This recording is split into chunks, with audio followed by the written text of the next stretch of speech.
Brunauer-Emmett-Teller, bed surface area produced by nitrogen adsorption is a widely used method for characterizing the surface area of porous materials. Bed theory is used to determine specific surface area in multi-layer adsorption systems, and it typically uses probing gases that do not chemically react with material surface as adsorbates. Gas adsorption has been widely utilized using a variety of adsorbates to characterize porous materials of their surface area, pore volume, and pore size distribution. The Brunauer-Emmett-Teller method measures surface area and pore size distribution. One of the most essential parameters for determining the properties of emerging porous materials is their surface area. The bed method, initially designed for gas adsorption on flat surfaces in multi-layers, is the standard approach for measuring surface areas from nitrogen adsorption isotherms.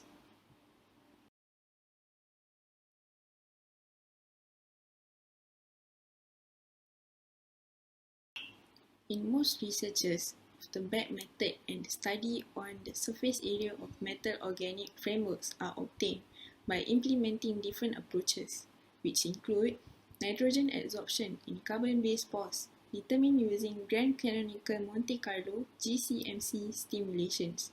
Besides that, a 2CLJ Lennard-Jones model was used to mimic the nitrogen molecule.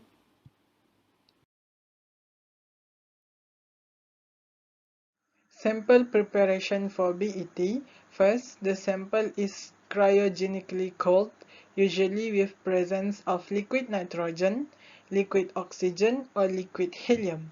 However, sample tubes can be prevented from contamination for a clean surface with a small amount of dry nitrogen.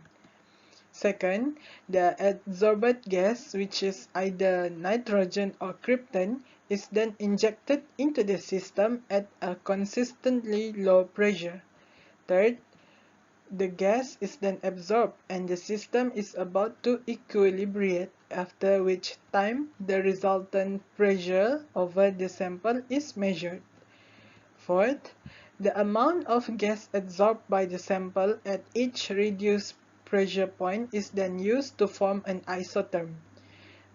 The last step, the theory of choice, is then applied to the raw data, which results in the specific surface area of the sample.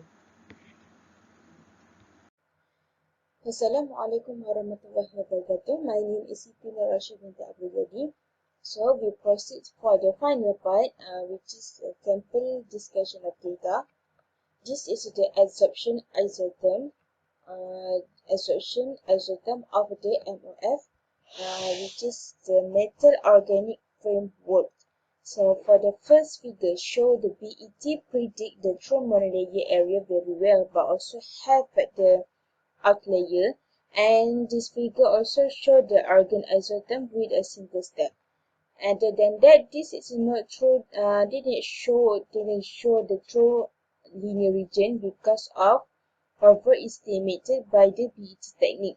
And since MOF are related to the pore filling selection when the structure has homogeneous pore, that's why this article are proposed BET with ESW. What ESW? ESW is the adsorption works as a function of loading, which help indirectly identifying the true monolayer capacity. That's why we can get the type of isotherm is type 6. And the combination and the size of this MOF is the combination of large micropores and mesopores. This is the table for the cases of overestimation of surface area by the bed method for structures. From this table, it can be seen that the overestimation of surface area by the bed method is not negligible and can be as high as 72%. This overestimation by the bed method can be attributed to two reasons related to contamination by pore filling. First, the indistinguishability of the pores, and second, the selection of pore filling. In the first case, the formation of the monolayer and the pore filling occurs simultaneously in one pore, and the two phenomena cannot be distinguished from the basis of isotherm data. Therefore, the monolayer coverage used as input for the bed area calculation is overestimated because the absorbed molecule filling the pores are also accounted among the molecules covering the MOF surface. According to Kapchinch and co-workers, this occurs in pores where 3 layers of adsorbate molecule form during saturation, corresponding to pore diameters in the range of approximately 2 until 3 times 2 raised to the 1/2 power sigma, where the 2 raised to the 1/2 power sigma is the location of the greatest depth of the Lennard-Jones potential well. From this figure, it is clear that the pore filling occurs before the formation of the monolayer, indicating that the pores are filled simultaneously with the formation of the monolayer. The overestimation of surface area by the bed method, due to the indistinguishability of the pores, assume that the structure has pores of the right size. While this can be the case for many structures, it can contribute most to the overestimation of surface area by the bed method when the structure has homogeneous pores. In the conclusion, the purpose of the article is to examine the variety of the metal organic frameworks or MOFs and the carbon nanotube system that using the BET method for compare the real monolayer surface approach which uses the simulation to capture molecular configuration. So, we have found that BET is a useful method for the characterizing surface analysis because it able to provide a good approximations of the monolayer surface when using the linear surface selected by applying the 4 consistency criteria.